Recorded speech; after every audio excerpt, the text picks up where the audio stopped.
지금 이 시대는 우리를 위협하는 환경 오염 물질들이 참 많습니다. 환경 오염 물질들이 우리 체내에 들어오게 되면 몸속에서 곰팡이가 자라게 되고 장 속에 유해균이 독소를 만들게 되고 그 독소가 온몸으로 퍼져 질병을 유발하게 됩니다. 서울대 간호대학의 치유과학센터 강승환 교수는 체내에 축적된 환경 독소들은 뇌 건강도 위협하는 물질이라 이렇게 말했습니다. 환경 독소가 체내 지방층에 아주 잘 달라붙게 되는데 체내 장기 중에서 가장 많이 있는 곳이 어디일까? 흔히 배라고 생각하기 쉬운데 배도 아니고요, 허벅지도 아니고 엉덩이도 아니고 놀랍게도 우리의 뇌라고 합니다. 뇌의 환경 독소가 축적이 되면 뇌세포가 쉽게 노화가 되고 신경 전달 물질의 합성과 작용이 방해를 받는다고 합니다. 이로 인해서 무슨 일이 벌어지는가 하면 스트레스에 매우 취약하게 되고 본능이나 감정에 대한 통제력이 약해져서 우울증, 충동성, 폭력성이 증가하게 된답니다. 왜 요즘 그렇게 폭력이 많은가? 왜 좀 충동적인 범죄가 많은가? 다 이유가 있겠지요. 또한 우리 뇌에 그런 환경 독소들이 많이 쌓이게 되면 기억력이나 인지 기능이 떨어진다고 합니다. 그래서 신체적으로, 정신적으로 우리가 건강하기 위해서는 우리 체내에 이제 흡수되어 있는 환경 독소들을 제거해야만 합니다. 우리 몸을 정하고 청정하게 비워야 결국 건강하게 살 수 있다는 그런 말입니다. 결국 이 말을 간단히 말하면 비움이 답입니다. 치유의 시작은 비워야 된다는 것입니다. 과연 그런 비움은 무엇일까요? 예수님에게서 진정한 비움을 우리는 배울 수 있습니다. 예수님은 온 우주의 주인이십니다. 그런데 예루살렘에 들어가실 때 나귀를 타고 들어가셨습니다. 당시 왕이나 귀인들은 아주 화려하게 마차를 타고 가나 폼나게 말을 타고 성을 들어갔습니다. 예수님도 얼마든지 그렇게 뽐내며 들어가실 수 있었습니다. 세상 모든 사람의 죄를 짊어지시고 이 땅에 오신 주님, 그때만큼은 좀 멋지게 등장해도 되는 것 아니겠습니까? 그런데 예수님은 놀랍게도 나귀를 타고 입성하셨습니다. 근데 나귀를 자세히 보니까 그냥 나귀가 아닙니다. 빌린 나귀입니다. 예수님께서 직접 선택하신 일입니다. 우리가 차를 빌리면 렌트한다 그럽니다. 나귀를 빌렸습니다. 그것도 렌트하는 거죠. 예수님께서 빌리셨는데 2절에 보면 이르시되 너희는 맞은편 마을로 가라. 그리하면 곧 매인 나귀와 나귀 새끼가 함께 있는 것을 보리니 풀어 내게로 끌고 오라. 주님께서 남의 나귀를 갖고 오라고 그렇게 말씀하십니다. 여러분, 우리가 차를 타고 어디 모임에 갔을 때 남의 차를 타고 가는 것과 내 차를 타고 가는 것, 내 마음이 다르지요. 그렇죠? 남의 차를 타고 가면 좀 그렇잖아요. 우리가 이제 동창회 갈 때 참 동창회는 허세가 모인 자리잖아요. 그러면 보통 때는 내가 소형차를 타고 가도 그때만큼은 뭐를 타고 가야 돼요? 외제차를 타고 가야 되거든요. 어떤 사람이 친구한테 부탁해서 외제차를 딱 빌렸습니다. 자기가 사업한다고 그러는데 친구들이 조그만 차 타고 가면 우습게 여길까봐 외제차를 폼나게 이제 타고 갔습니다. 그러니까 친구들이 뭐라 그래요? 딱 한마디씩 하죠. 야, 너 잘 나가는구나. 야, 좀 버는가 보네. 그 소리가 너무 듣기 좋은 거지요. 그런데 자기는 알잖아요. 그렇죠? 이거 남의 차라는 거 알잖아요. 이게 남의 차의 그 의미가 그런 거거든요. 또 여자분들은 동창회 갈 때 필수품이 뭡니까? 명품백이죠. 자기가 들고 다니는 명품백은 가짜거든요. 싸구려. 근데 이거 금방 표시나거든요. 진짜는 알거든요. 강남 애들은 알거든요. 그러니까 이거 진짜를 좀 한 번 갖고 가고 싶어요. 친구에게 부탁했어요. 그래서 샤넬백 멋진 거를 신상을 딱 이제 빌렸습니다. 그 멋진 백을 딱 메고 가니까 와, 친구들이 막 감동을 하는 거죠. 야, 멋지다. 너 남편 요즘 잘 나가는가 보다. 좋다. 호세가 장렬할 때 한마디 더 하지요. 이 빌려간 이 사람, 아이고 질려서 좀 바꿔야 될까 봐. 지 것도 아니면서. 여러분, 남의 것을 우리가 갖다가 쓴다고 할 때는 내 자존심이 아는 거죠. 상하는 거죠. 알잖아요. 남들은 다 진짜인 줄 알고 그러지만 자기는 속으로 알잖아요. 그래서 쫄고 있잖아요. 혹시 발각이 될까 싶어서. 근데 예수님 빌린 나귀 타고 가셨단 말입니다. 당신의 나귀가 아닙니다. 남의 나귀를 빌려서 타고 가셨단 말입니다.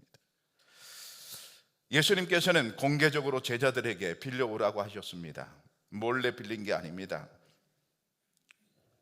그렇게 예수님께서는 남의 나귀를 타고 예루살렘에 입성하셨는데, 조금 더 자세히 보니까 나귀도 나귀가 아니라 나귀 새끼였습니다.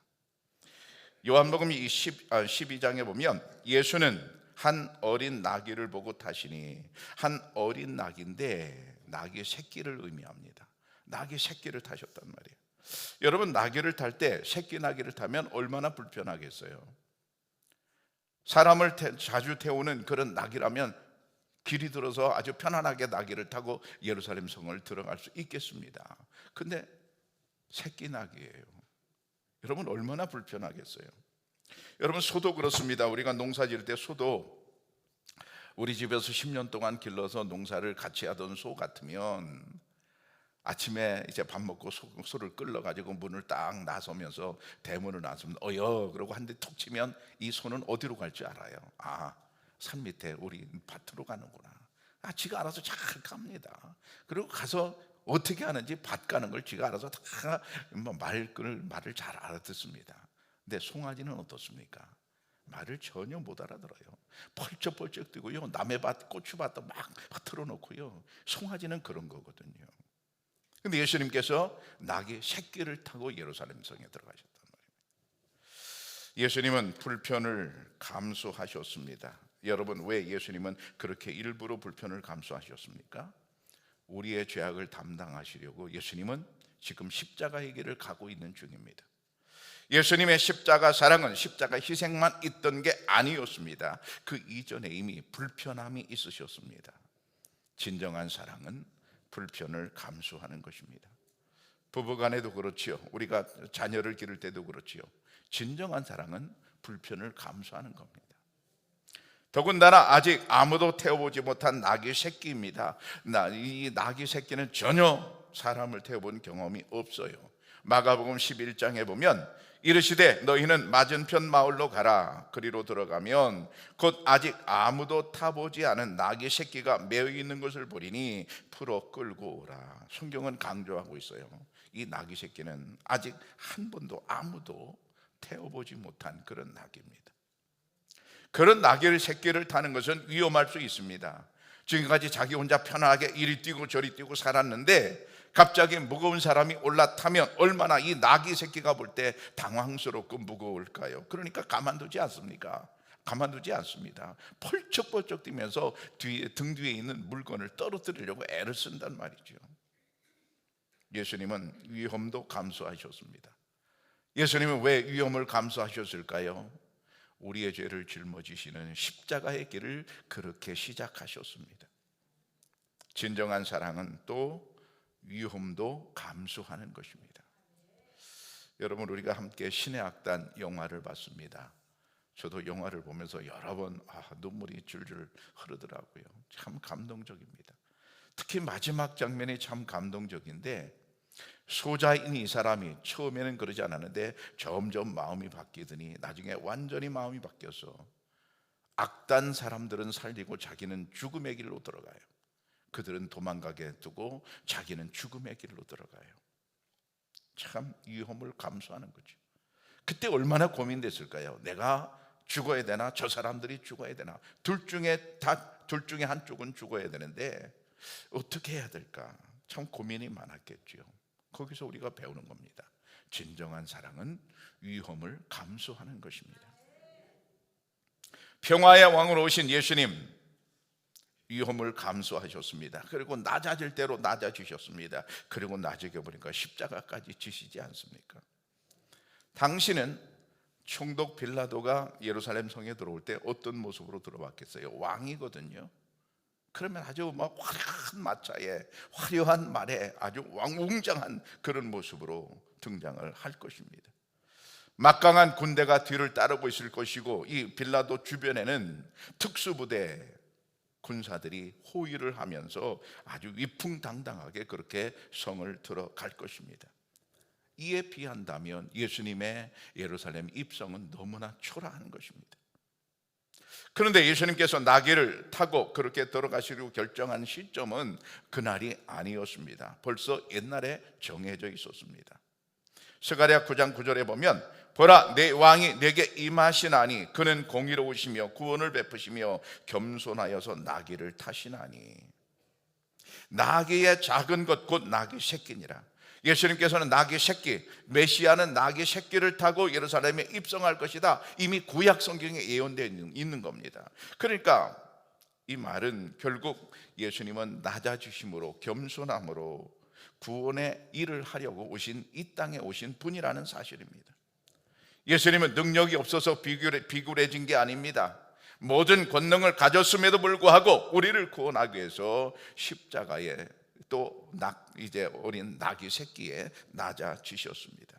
말하자면 의지적인 선택입니다. 선택적인 이제 비움이죠. 이 예수님께서 선택하신 비움, 이 비움을 통해서 예수님께서는 얼마나 큰 일을 이루십니까? 인간 모든 사람의 죄를 용서하시는 그런 위대한 일을 이루시는 줄로 믿습니다. 예수님께서 나귀를 타고 성에 들어가셨는데, 그러면 나귀를 끌고 온 사람들은 누굽니까? 우리가 잘 알고 있어요. 제자들입니다. 2절에 제자들에게 이르시되 너희는 맞은편 마을로 가라, 풀어 내게로 끌고 와라. 나귀를 풀어서 내게로 끌고 와라. 제자들에게 이제 명령하시니까 제자들이 나귀를 끌고 왔습니다. 그러니까 나귀는 맞은편 마을에 매여 있던 것입니다. 그리고 분명히 주인이 있습니다. 그런데 끌고 오라고 하십니다. 남의 가축을 마구 끌고 와도 됩니까? 안 되지요. 남의 재산인데 남의 차 버젓이 서 있는 것을 마음대로 끌고 와도 됩니까? 안 되는 거죠. 그러니까 제자들이 그냥 멀뚱멀뚱 눈만 크게 뜨고 아마 쳐다보고 있었던 모양입니다. 왜 그러지 않겠어요? 그때 그 분위기를 눈치챈 예수님께서 한마디 하십니다. 3절에 보면, 만일 누가 무슨 말을 하거든, 다른 번역에 보면 혹시 누가 뭐라고 하거든. 남의 가축을 끌고 오는데 여러분, 뭐라고 안 할 리가 없죠. 특히 누가 뭐라고 하겠어요? 주인이 뭐라고 그랬어요? 이거 내 낙인데 당신들 누구요? 왜 이것을 끌고 갑니까? 라고 얼마든지 말할 수 있죠. 충청도 옆집의 사람은 그렇게 말할 수 있죠. 당신이 누군디 이거를 끌고 가려고 하십니까? 라고 말할 수 있죠. 여러분, 이 공동체의 그 주인뿐만 아니라 주변의 이웃들까지도 이 나귀는 주인이 그 사람이라는 걸 다 알고 있는데, 낯선 사람이 와서 그 나귀를 끌고 간다 할 때 여러분, 그게 쉬운 일이냐 말입니다. 그러니까 제자들 입장에서 보면 이 심부름은 썩 내키지 않는 심부름입니다. 차라리 예수님께서 돈을 주고 가서 나귀를 사와라, 그러면 편하겠어요. 그러면 아주 쉽게 가겠어요. 차라리 20만 원, 요즘으로 붙이면 20만 원 주고 하루 일당 주고 대여를 좀 해와라, 그렇게 20만 원 주시고 보낸다면 참 편하겠어요. 근데 그것도 아닙니다. 대여비를 주는 것도 아니고 돈을 주는 것도 아니고 그냥 무작정 끌고 오라는 겁니다. 바로 여기서 우리가 배우는 겁니다. 때로는 순종이요, 썩 내키지 않을 때도 있습니다. 우리가 하나님의 말씀을 받았는데 이게 내키지 않아, 내 마음에 들지 않아, 이치에도 맞지 않아, 그럴 때가 있습니다. 바로 이때 필요한 덕목이 뭘까요? 이때 필요한 덕목이 겸손입니다. 여기서 말하는 겸손은 우리가 그냥 우리가 생각하는 그런 이미지의 어떤 곱상한 그런 겸손을 의미하지 않습니다. 전체 상황을 잘 모르는 제자들 당황할 수 있습니다. 지금 예수님께서 나귀를 끌고 오라 할 때 이해가 안 될 수도 있습니다. 여러분, 우리도 그렇습니다. 하나님의 뜻을 다 파악하지 못하고 하나님의 말씀을 받으면 때로 당황스러울 때가 있습니다. 바로 이때 필요한 덕목이 뭐라고요? 바로 겸손입니다. 그럼 여기서 말하는 겸손은 뭔가? 이런 겁니다. 나는 전체를 다 모릅니다 라는 걸 인정하는 거예요. 예수님은 전체를 다 아십니다. 가면 무슨 일이 벌어질지, 주인이 어떻게 할지 다 아십니다. 그러니까 가서 끌고 와라, 그렇게 말씀하십니다. 근데 제자들은 다 모릅니다. 바로 이겁니다. 나는, 주님께서 내게 뭐를 말씀하셨을 때 나는 다 모릅니다 라고 인정하는 것, 그게 겸손입니다. 여러분, 우리가 다 압니까? 목사인 저도 마찬가지고요, 우리 모두 마찬가지예요. 하나님께서 성경 말씀에 우리에게 뭐 하라고 말씀하셨을 때 다 이해가 되는 건 아니에요. 다 이해가 되는 건 아니지만 하나님께서 다 아시고 내게 말씀하시는 거로 이 사실을 믿는 것, 이 사실을 인정하는 것, 이게 겸손입니다. 만약 제자들 가운데 어떤 제자가 선생님, 이건 물입니다, 그 사람 소유를 맘대로 내게 끌고 오라니요, 이게 무슨 뜻입니까? 알겠게 좀 설명 좀 해주십시오. 우리가 알아야 좀 가지 않겠습니까? 라면서 깡짜를 부리고 안 갔다면 여러분 어떻게 됐겠어요? 요즘 하는 말로 대략 난감입니다. 일이 엉망이 되었을 것입니다. 내가 이해가 되어야만 순종하겠다는 생각은 교만입니다. 잘 들어보세요. 내가 이해가 되어야만 하나님의 말씀에 순종하겠다는 말은 교만입니다. 왜 그럴까요? 나는 다 모르면서 다 아는 것처럼 여기는 겁니다. 그래서 교만입니다. 여러분, 인간이 아는 게 얼마나 될까요? 내가 아는 게 뭘 얼마나 알까요?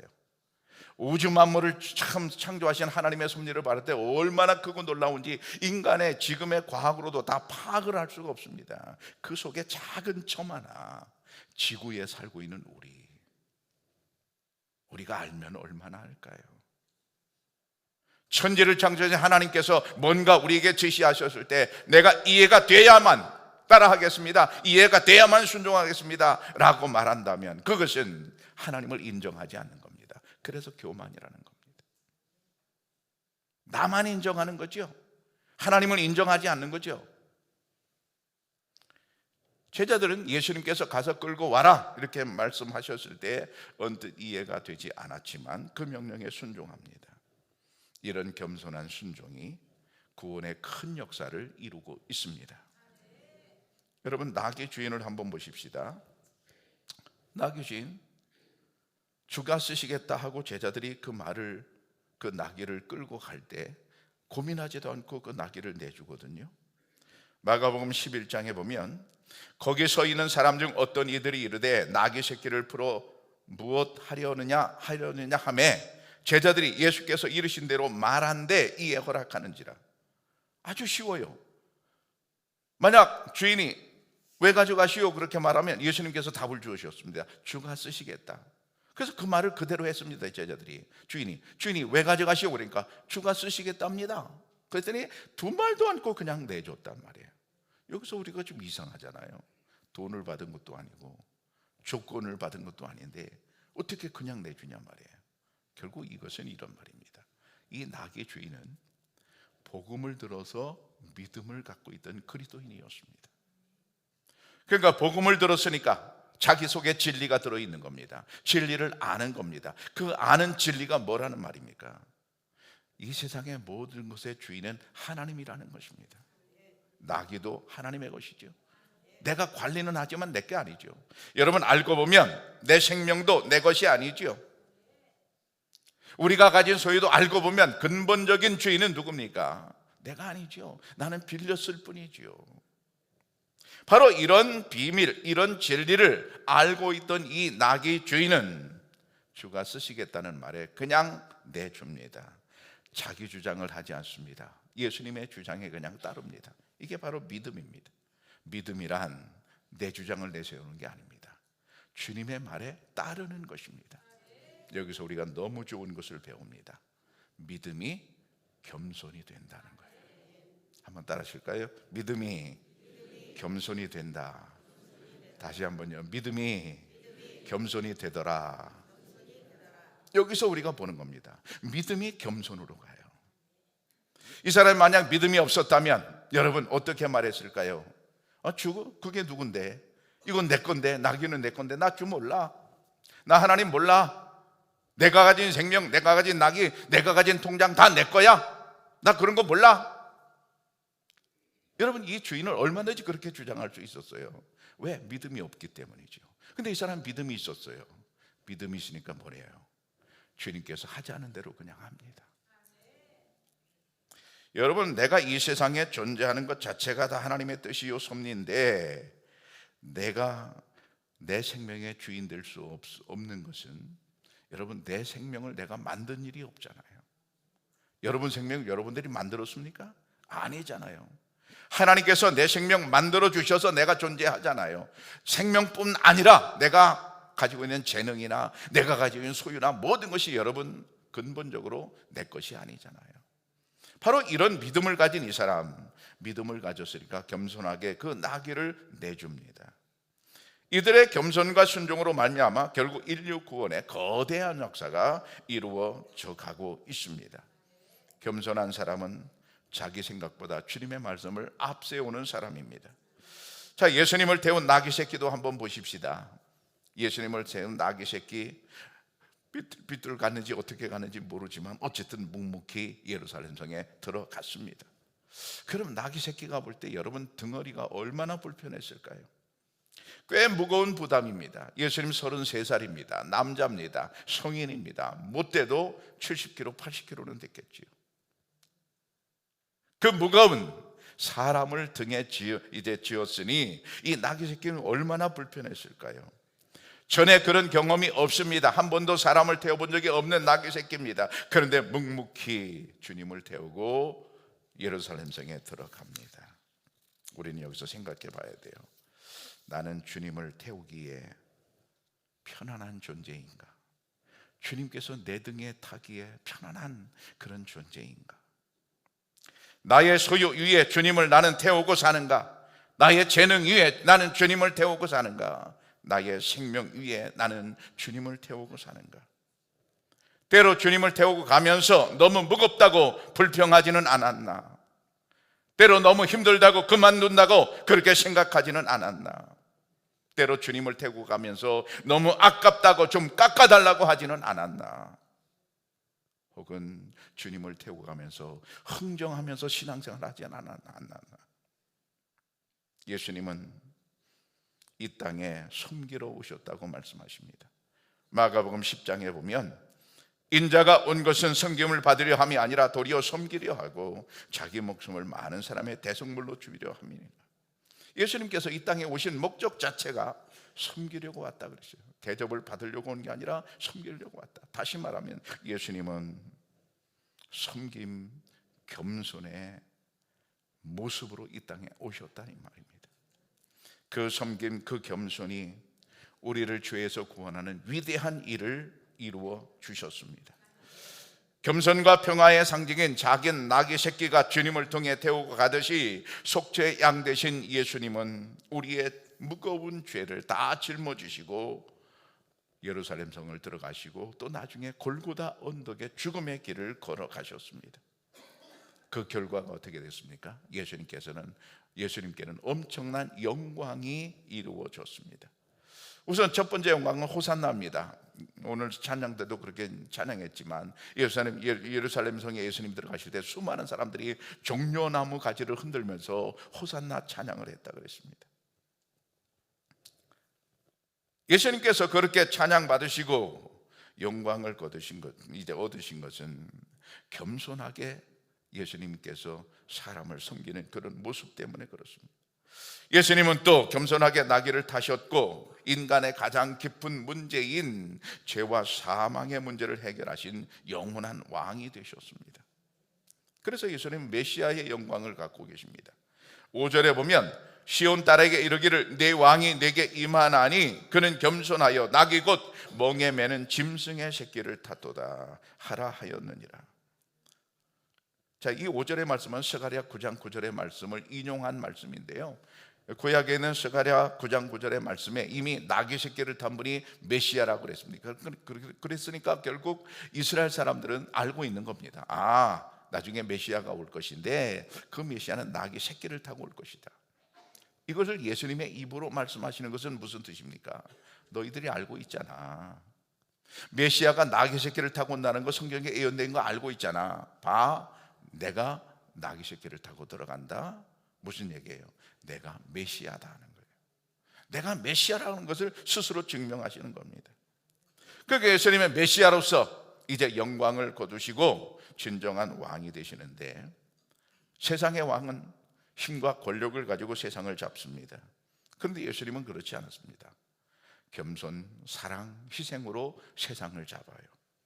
저는 가끔 선교지에 가서 그 선교사들하고 예배드리고 현지인들하고 예배드릴 때 보면, 야, 삶은 그렇게 힘든데, 정말로 뭐 먹고 살 게 없어, 너무 힘든데 예배드릴 때 보면 천사들이야, 천사들. 그렇게 좋아할 수가 없어요. 그런 거 보면 막 힘이 막 저절로 나거든요. 당장 아침에 먹을 것도 없는데 얼굴에는 막 기쁨이 충만해. 그 현지인들 예배드릴 때 보면 그들이 그렇게 배고픈데도 왜 그렇게 찬양해요? 누구를 찬양해요? 예수님 찬양하는 거죠. 뭐예요? 예수님이 영광 받으시는 거거든요. 이 지구상에 얼마나 많은 사람들이 그렇게 예수님께 영광을 돌립니까? 특별히 우리가 영화를 봤지만은 지금 북한에도 무수히 많습니다. 아무리 뭐 예배를 못 드리게 잡아다가 죽이고 예배를 드리면 뭐 힘든다고 할지라도 신앙을 포기하지 않는 북한에 우리 동포들이 얼마나 많은지 모릅니다.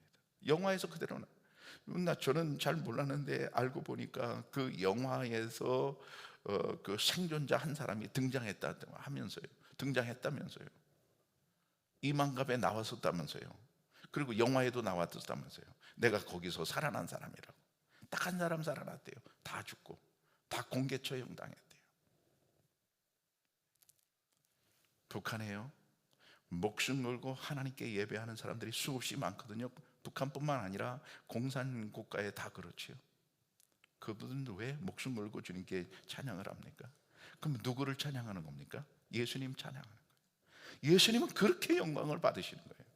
뿐만 아니라 여러분, 로마서 14장에 보면 기록되었으되 주께서 이르시되 내가 살았노니 모든 무릎이 내게 꿇을 것이요 모든 혀가 하나님께 자백하리라. 모든 무릎이 내게 꿇을 것이다. 이 세상 모든 사람이 내 앞에 무릎 꿇을 것이다. 언제 말입니까? 예수님이 심판하시는 날. 예수님을 믿던 예수님을 안 믿던 상관없이 모든 사람이 그 앞에 다 무릎 꿇는단 말이에요. 어떻게 안 꿇겠어요? 자기 지은 죄가 백일하에 다 드러나는데 거기서 빤빤하게 목을 딱 얼굴을 들고 있을 사람이 어디 있겠습니까? 아무도 그렇게 못 있죠. 그냥 모든 사람이 예수님 앞에 무릎 꿇어요. 다시 말하면 예수님만큼 영광 거두시는 분이 없는 겁니다. 예수님은 겸손함으로 이 땅에 오셨는데 그 열매는 뭐예요? 엄청난 영광입니다. 십자가에 죽기까지 낮아지신 그 겸손, 그 비움이 결국 부활의 영광으로 이어지고 나중에 심판의 영광으로 이어집니다. 앞서 말씀드린 것처럼 우리 장을 비워야 건강해집니다. 그래서 이제는 시대가 못 먹어서 문제가 아니라 너무 넘쳐서 문제죠. 우리 몸속의 환경 독소를 꺼내야, 비워야 건강해진다는 원리처럼 여러분, 우리 속에 있는 교만과 우리 속에 있는 잘못된 생각들을 다 비워버리고 영적으로 건강해지시기를 축복합니다. 사랑하는 청양교회 성도 여러분, 하나님의 아들 예수 그리스도는 자신을 낮추시고 완전히 비우셨습니다. 이 겸손으로 말미암아 우리의 모든 죄악을 다 씻기시고 구원하셨습니다. 이게 바로 겸손의 신비입니다. 내가 낮아질 때 내 안에 계신 예수 그리스도가 왕 되심을 세상에 비로소 드러낼 것입니다. 여러분, 겸손으로 승리하시기를 축복합니다. 기도하겠습니다.